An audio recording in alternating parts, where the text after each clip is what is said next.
Baik, bismillahirrahmanirrahim. Assalamualaikum warahmatullahi wabarakatuh. Alhamdulillahirrabbilalamin. Hari ini, pada kesempatan kali ini kita akan membahas berkaitan dengan yang namanya konsep sehat sakit sebagai topik dari bagian mata kuliah Gizi Kesehatan Masyarakat. Oke, sebelumnya tentu teman-teman pernah mendengar yang namanya sehat. Ini adalah kata yang pada umumnya biasa kita gunakan dan biasa kita sampaikan ke orang, bahkan kita pun merasakan hal yang sama. Jadi kita pelajari dulu apa yang menjadi konsep dari yang namanya sehat itu. Jadi setelah Perang Dunia Kedua ternyata konsep sehat ini mendapatkan perhatian dan dikembangkan hingga hari ini.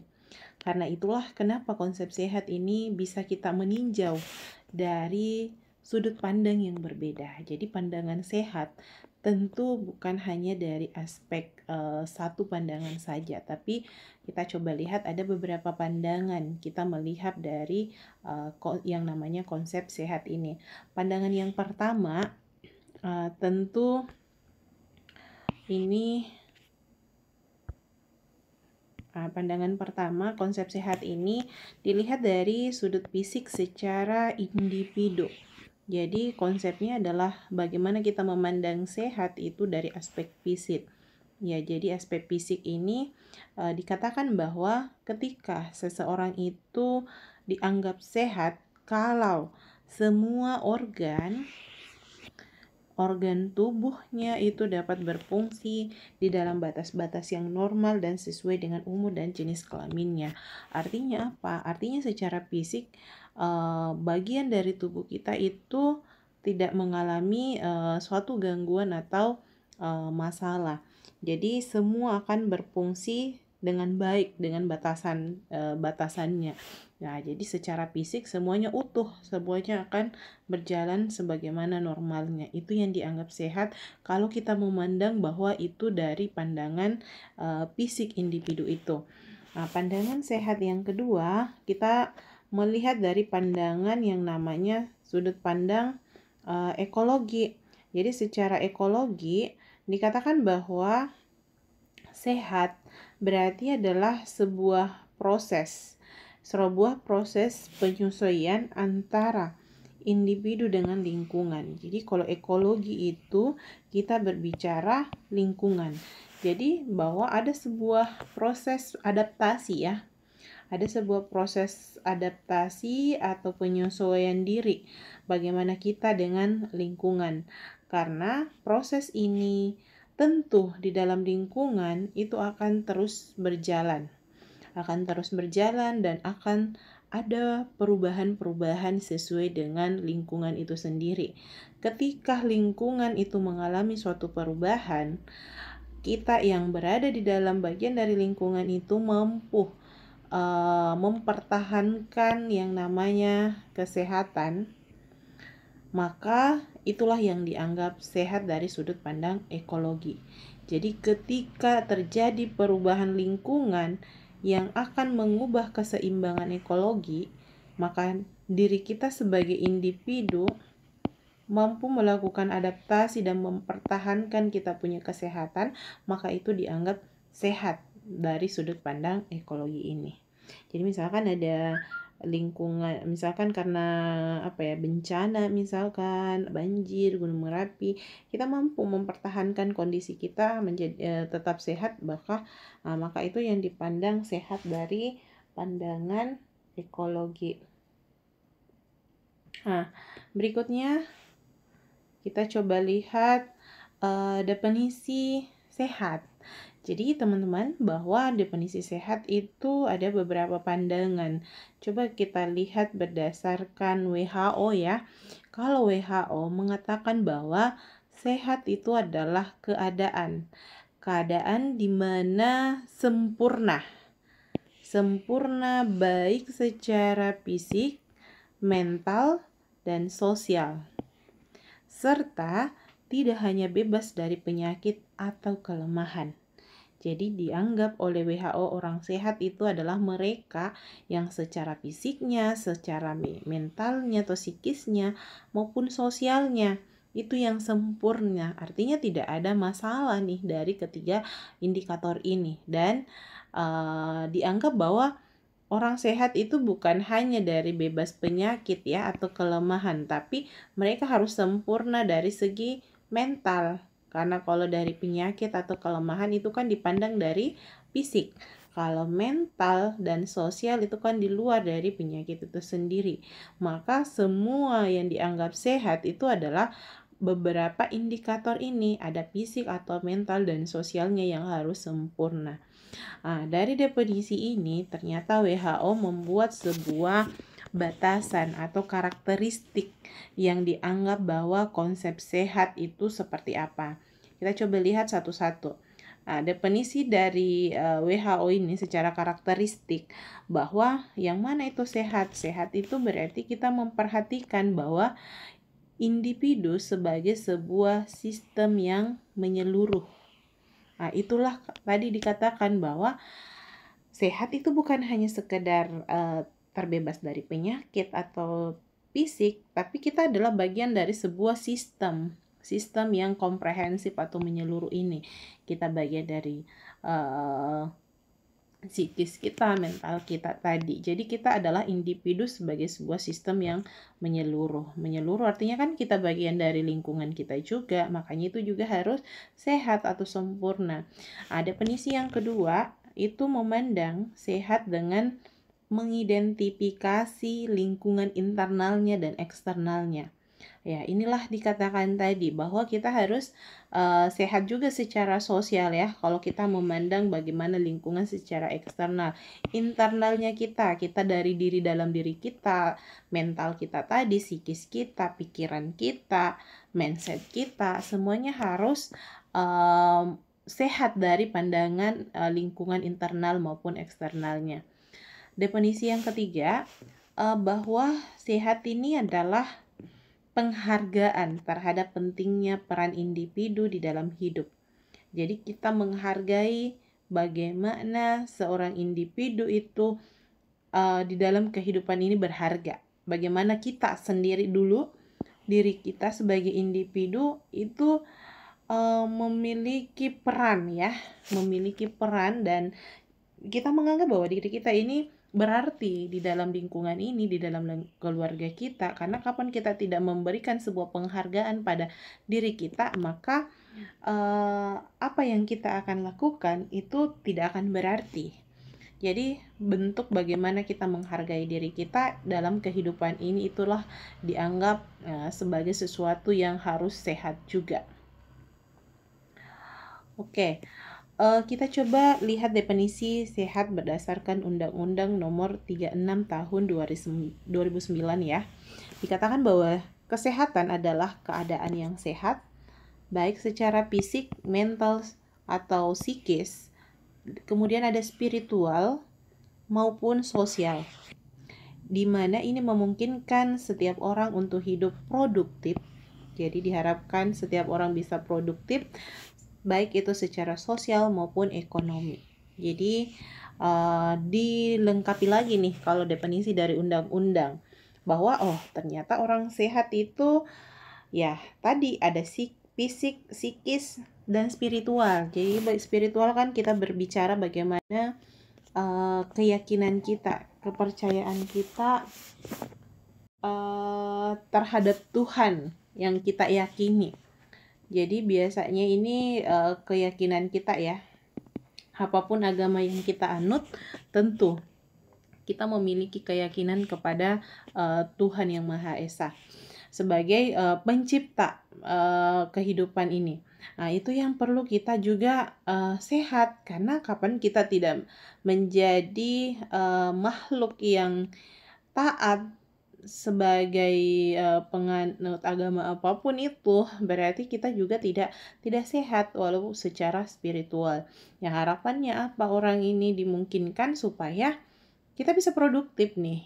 Kita bisa hidup produktif, kita bisa bersosial, kita menjalin hubungan baik dengan keluarga misalkan, teman, lingkungan, siapapun itu, relasi dan segala macamnya.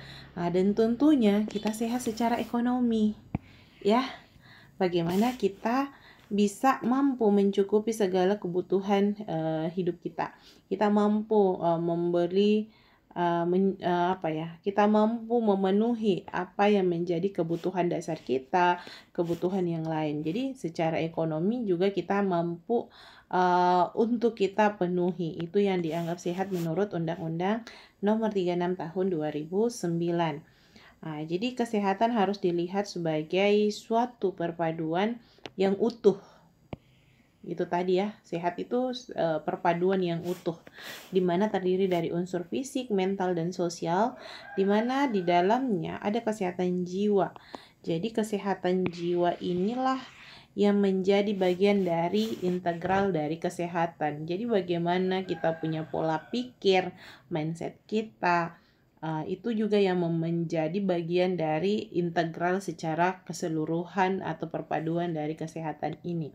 Jadi sehat itu merupakan kemampuan individu untuk menjalankan tugas dan perannya.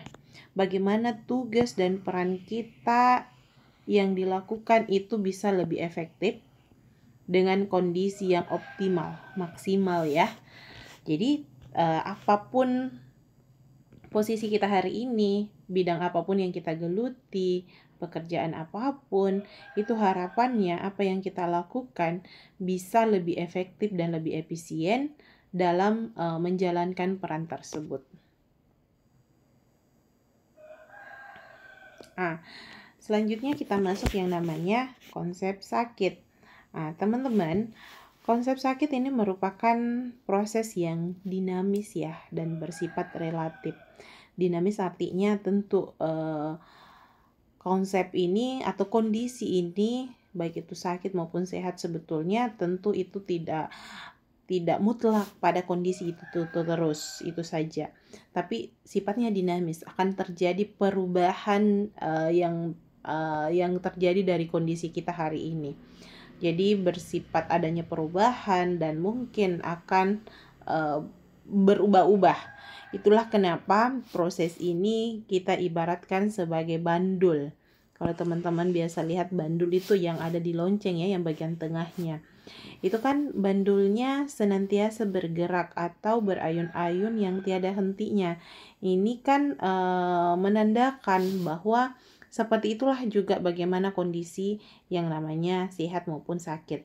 Jadi kesehatan kita hari ini mungkin kita sehat ya. Mungkin besok sakit, kemudian kita akan menjadi sehat kembali, lalu bisa saja kita meninggal. Itu adalah kondisi yang dinamis artinya, berarti tidak mungkin mutlak orang sehat terus. Ada tentu perubahan yang terjadi pada kondisinya. Makanya dia disebut dengan proses yang dinamis dan bersifat relatif. Kita lihat ada contoh pada sebuah kasus ya. Di sini misalkan nih, ada seseorang atau kita sebut dengan Bapak A. Dia melakukan pemeriksaan EKG. EKG itu pemeriksaan jantung ya. Dia di rumah sakit ada melakukan pemeriksaan EKG. Dia menunjukkan ternyata ada kelainan pada hasil pemeriksaan EKG-nya.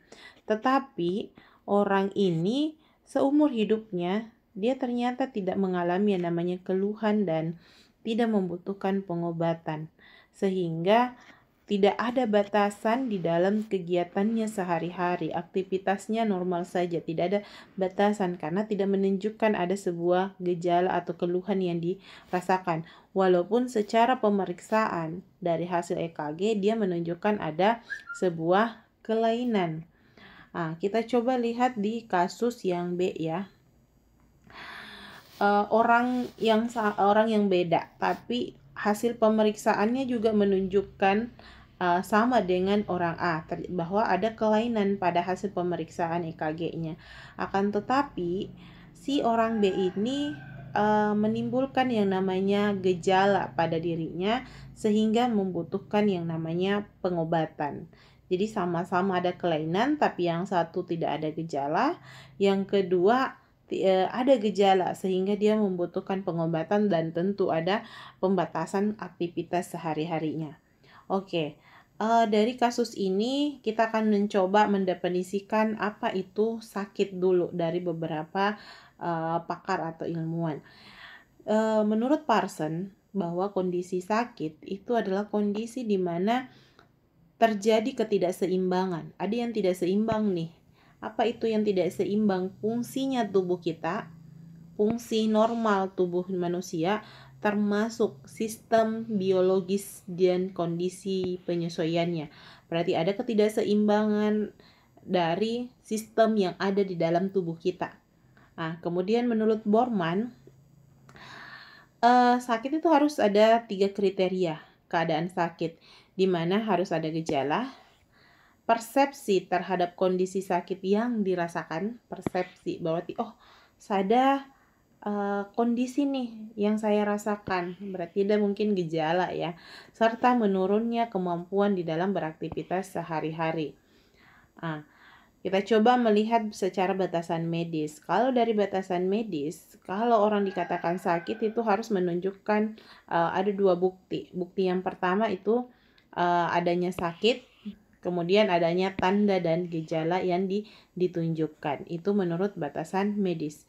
Menurut Perkinis, bahwa sakit itu adalah kondisi yang kurang menyenangkan yang dialami seseorang sehingga dia menimbulkan gangguan pada aktivitas sehari-harinya, baik itu secara jasmani maupun secara sosial. Berarti ada kondisi yang tidak mengenakan yang kita alami, sehingga muncul perubahan yang terjadi pada kegiatan yang kita lakukan dalam sehari-hari.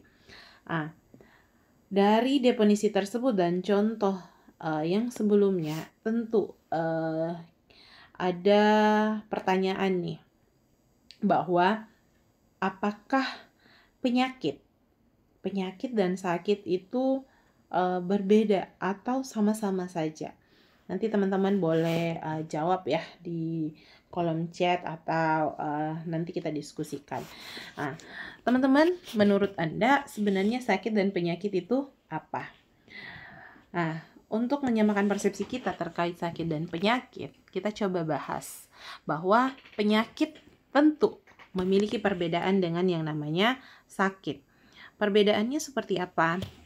Perbedaannya bahwa kalau dia penyakit, tentu itu sifatnya objektif.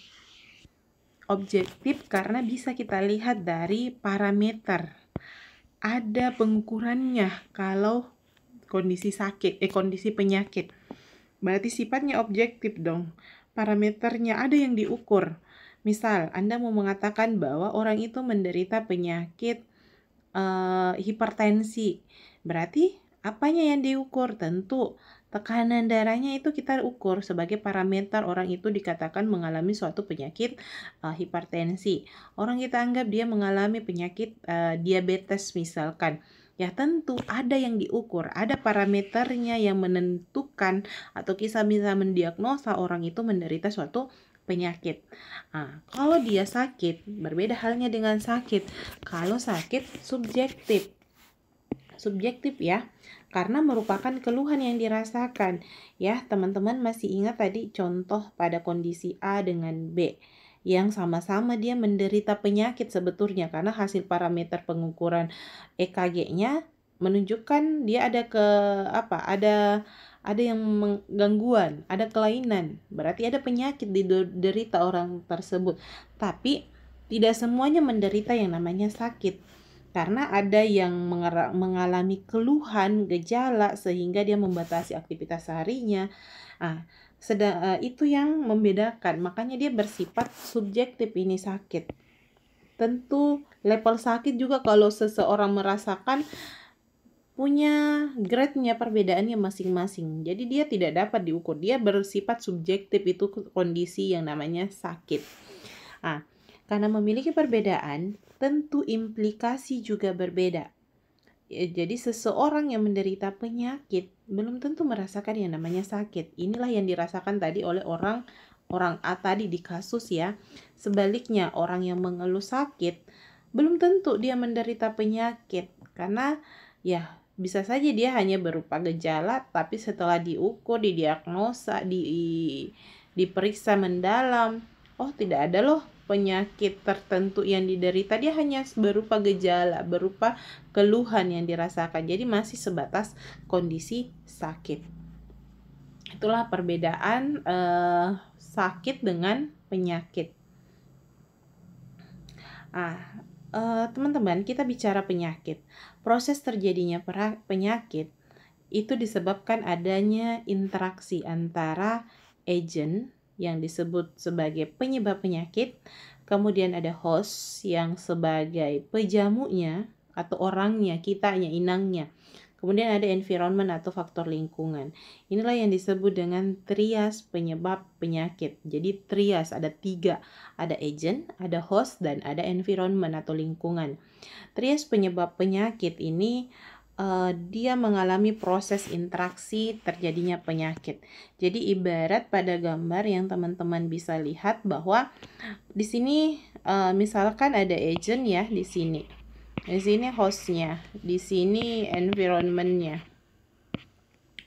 Ketika salah satu saja dari unsur ini mengalami ketidakseimbangan, maka itu bisa menjadi pemicu munculnya yang namanya penyakit.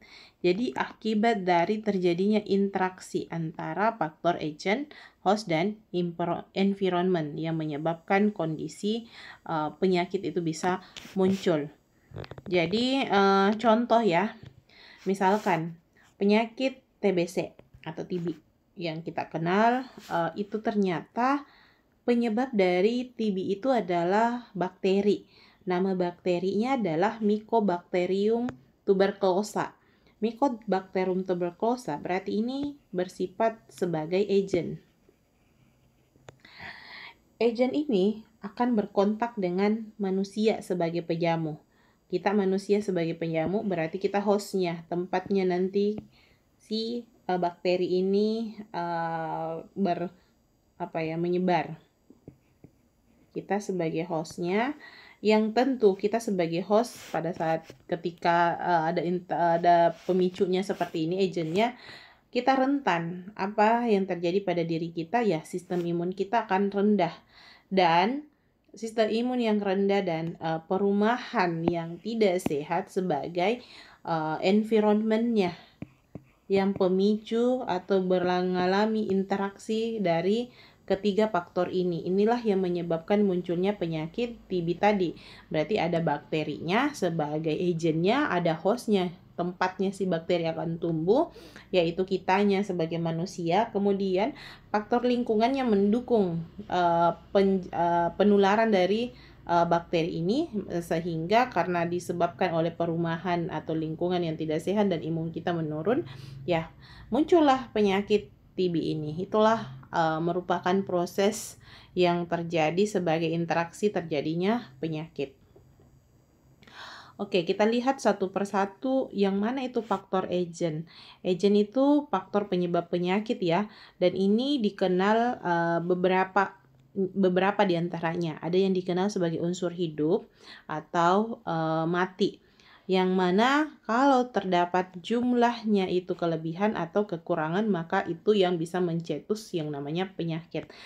Unsur hidup itu apa? Unsur hidup di dalam kehidupan ini ada tadi virus, ada bakteri, jamur, parasit, protozoa, dan metazoa. Semuanya ini masuk pada kelompok unsur hidup sebagai agent. Kemudian ada unsur mati. Unsur mati itu apa? Unsur mati itu kalau dia faktor fisika seperti adanya sinar radioaktif, adanya radiasi. Kalau dia dari sifatnya kimia berarti bahan-bahan kimia ya, seperti karbon monoksida, obat-obatan, pestisida, dan lain-lain sebagainya. Kalau dia dari unsur fisik, jadi unsur fisik dia juga masuk dalam mati ya. Unsur mati berarti adanya benturan, tekanan, kalau terjadi kecelakaan. Ini kan semua yang menjadi pencetus juga atau penyebab kondisi penyakit itu bisa muncul. Kemudian ada unsur pokok. Unsur pokok itu apa? Unsur pokok dalam kehidupan kita bisa berupa air, udara. Ini kan juga harus semuanya butuh keseimbangan. Ketika dia berlebih atau kita kekurangan, ini sebagai pemicu atau penyebab penyakit itu bisa muncul. Masuk di faktor hostnya atau pejamunya. Pejamu adalah keadaan manusia yang sedemikian rupanya, sehingga menjadi faktor risiko untuk terjadinya yang namanya penyakit. Faktor pejamu dan agent, pejamu dan agent ini kita umpamakan sebagai tanah dan benih. Jadi tumbuhnya benih ternyata tergantung pada keadaan tanahnya yang dianalogikan sebagai timbulnya penyakit. Jadi tergantung dari keadaan pejamunya. Kitanya manusia rentan atau tidak. Jadi kita ambil tadi kasus contoh TB ya. Karena kita manusia rentan, imun kita menurun, maka rentan si agent ini akan masuk ke dalam tubuh kita. Jadi tergantung bagaimana kondisi atau keadaan si pejamunya. Kita lihat bahwa faktor pejamu itu apa saja. Jadi faktor pejamu itu bisa berupa karena faktor gen. Jadi penyakit herediter atau penyakit yang memang bisa diturunkan dari gen orang tua kita, itu seperti penyakit hemofilia ya. Jadi bisa diturunkan. Jadi ada beberapa penyakit yang memang bisa secara genetik muncul karena gennya kita. Kemudian ada faktor umur, misalnya usia lanjut itu tentu mempunyai resiko terkena penyakit tertentu, misalkan karsinoma, jantung, dan lain-lain. Seiring bertambah usia, maka resiko untuk mengalami penyakit ini juga akan mengalami peningkatan. Kemudian berdasarkan jenis kelamin. Jadi tentu jenis kelamin ini bisa mempengaruhi, misalkan penyakit gondok, reumatis, reumatoid, DM, itu ternyata cenderung banyak terjadi pada wanita. Jantung dan hipertensi ini cenderung pada pria. Jadi ini biasanya kita berkaitan dengan atau punya korelasi dengan yang namanya sistem hormonal yang terjadi pada wanita dan laki-laki. Kemudian ada secara fisiologi. Fisiologi berarti kalau terjadi misalkan kehamilan, persalinan, itu bisa menjadi resiko juga. Kekebalan, tadi sistem imunnya turun, penyakit yang diderita sebelumnya, dan ada sifat-sifat manusianya sendiri. Kita yang tidak bisa menjaga kesehatan, misalkan sembarangan, pola makannya berantakan, jarang olahraga, perokok, itu kan semua pencetusnya karena memang diri kita, sifat-sifat kita yang cenderung ke arah penimbulnya penyakit tertentu. Oke, terakhir itu ada faktor environment atau lingkungan. Lingkungan itu bisa fisik. Fisik itu keadaan geografi dan musim. Misalnya, ada negara yang punya iklim tropis. Itu tentu mempunyai pola penyakit yang berbeda dengan negara yang punya iklim dingin atau subtropis. Kita di Indonesia dengan Eropa misalkan. Ya, secara lingkungan fisik, itu tentu mempengaruhi juga munculnya suatu pola penyakit. Kalau misalkan di tropis, kita saja di Indonesia, di beberapa wilayah misalkan, ada wilayah yang dikenal rentan sekali penyakit malaria, karena memang faktor secara geografi dan musimnya. Secara musim pancaroba, musim hujan, tentu ada muncul penyakit-penyakit tertentu yang bisa ada resikonya tersebar luas ketika muncul musim-musim tersebut. Biologis, lingkungan biologis berarti itu adalah semua makhluk hidup yang berada di sekitar manusia, termasuk flora dan fauna dan manusianya sendiri. Jadi biasanya kan karena penyebarannya bisa melalui dari hewan atau dari tanaman, bahkan dari orang ke orang nih, itu termasuk faktor lingkungan biologis. Ada faktor lingkungan secara sosial ekonomi. Ini bagaimana penyakit itu muncul karena pekerjaan, urbanisasi, perkembangan ekonomi, dan bencana alam. Jadi pekerjaan biasanya ketika orang-orang tertentu nih, misalkan ada yang kerja di rumah sakit bagian yang biasa terkena paparan radiasi, tentu itu punya korelasi atau resiko menderita suatu penyakit yang ada kaitannya dengan paparannya. Oke, pelajari dulu bagaimana perjalanan penyakit itu secara alamiah. Jadi setiap orang yang menderita penyakit tentu mempunyai riwayat perjalanan penyakitnya, terutama penyakit yang sifatnya kronis, yang mana itu berlangsung bertahun-tahun.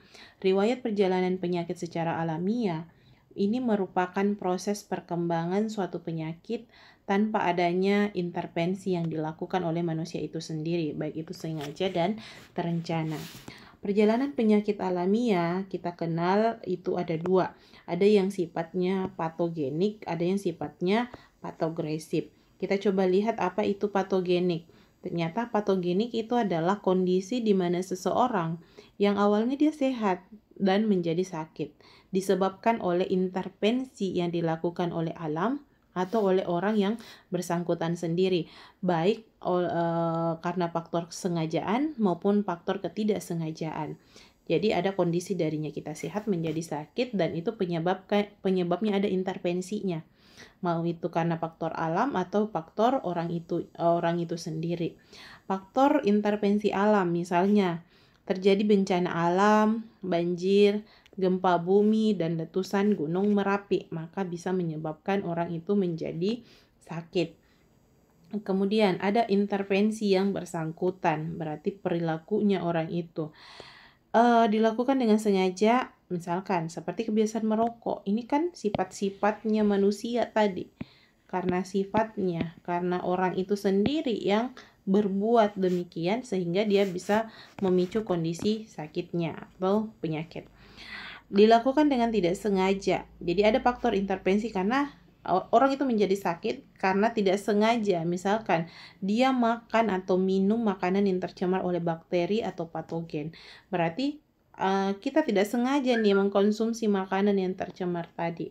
Maka itu bisa menjadi satu pemicu. Berikutnya kita lihat secara patogresif. Secara patogresif, riwayat perjalanan penyakit itu dikenal bahwa perjalanan secara klinis. Kalau secara patogresif munculnya suatu penyakit. Jadi keadaan awal orang itu sakit dan menunjukkan adanya gejala secara klinis.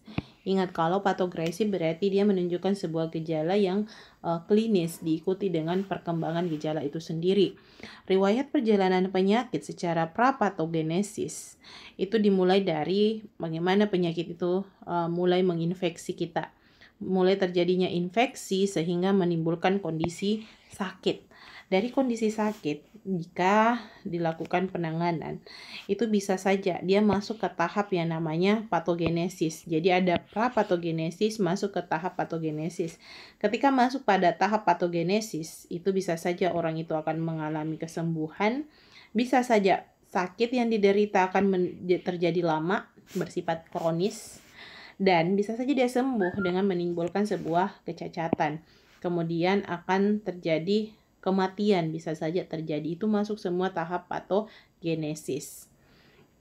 Oke, bagaimana pencegahan penyakit ya? Pencegahan penyakit sejak zaman prasejarah kita sudah cerita hal ini bahwa sudah muncul penyakit menular ya. Dari penyakit yang muncul tersebut sudah dilakukan pencegahan. Jadi misalnya di Cina pada 2000 tahun sebelum Masehi adanya penyakit variola. Jadi dilakukan vaksinasi. Vaksinnya berupa vaksin variola, vaksin rabies, vaksin polio. Semua ini adalah bentuk pencegahan penyakit menular. Pencegahan penyakit tentu juga tidak hanya ditujukan kepada penyakit infeksi ini atau penyakit penularan ini, akan tetapi bisa dilakukan pada penyakit non-infeksi seperti pencegahan penyakit skorbut. Jadi skorbut itu pencegahan dengan mengkonsumsi makanan yang seimbang atau kaya akan vitamin C untuk mencegah yang namanya penyakit skorbut ini. Dan terakhir, kita melihat tingkatannya mencegah penyakit. Jadi tingkatan pencegahan penyakit ada yang disebut dengan tingkatan secara primer. Primer yaitu apa? Primer itu pencegahan tingkat pertama di mana kita melakukan sebuah upaya mempertahankan diri kita tetap sehat, mempertahankan kondisi kita tetap sehat, supaya bisa dicegah bahwa orang itu tidak menjadi sakit. Ini yang kita harapkan, yang kita lakukan, yaitu pencegahan primer atau tingkat pertama ya. Kita tetap menjaga nih bagaimana supaya kita berada dalam kondisi sehat terus atau bugar. Nah, supaya kita tidak menjadi jatuh sakit. Itu pencegahan pertama. Pencegahan kedua, itu ada yang disebut dengan sekunder. Sekunder ini adalah upaya untuk mencegah orang yang telah sakit agar mereka menjadi sembuh. Menghambat secara progresivitas penyakitnya. Menghindarkan komplikasi dan mengurangi ketidakmampuan. Supaya tidak parah orang kalau sudah sakit, kita harapkan dia bisa menjadi sembuh, atau kita harapkan supaya penyakitnya itu tidak menjadi lebih parah lagi. Misalkan orang cancer, kita harap orang cancer stadium awal tidak menjadi stadium cepat penyebaran penyakitnya sehingga mempercepat kematian atau menjadi menghambatnya. Itu pencegahan sekunder. Kemudian ada yang ketiga, yaitu tersier. Pencegahan secara tersier ini adalah bagaimana kita mengurangi adanya ketidakmampuan dan mengadakan rehabilitasi. Pencegahan penyakit ini terus diupayakan selama orang yang menderita belum meninggal dunia. Pokoknya segala upaya yang kita lakukan untuk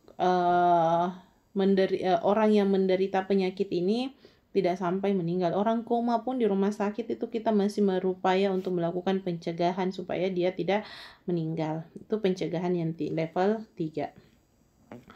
Oke, mungkin itu yang bisa saya share ke teman-teman semua terkait dengan bagaimana kita memahami konsep yang namanya sehat dan sakit dan bagaimana itu level pencegahan penyakit. Semoga apa yang saya paparkan pada kesempatan kali ini bisa dipahami dengan baik dan kita tetap jaga kesehatan kita semua. Oke, kurang lebihnya demikian. Assalamualaikum warahmatullahi wabarakatuh.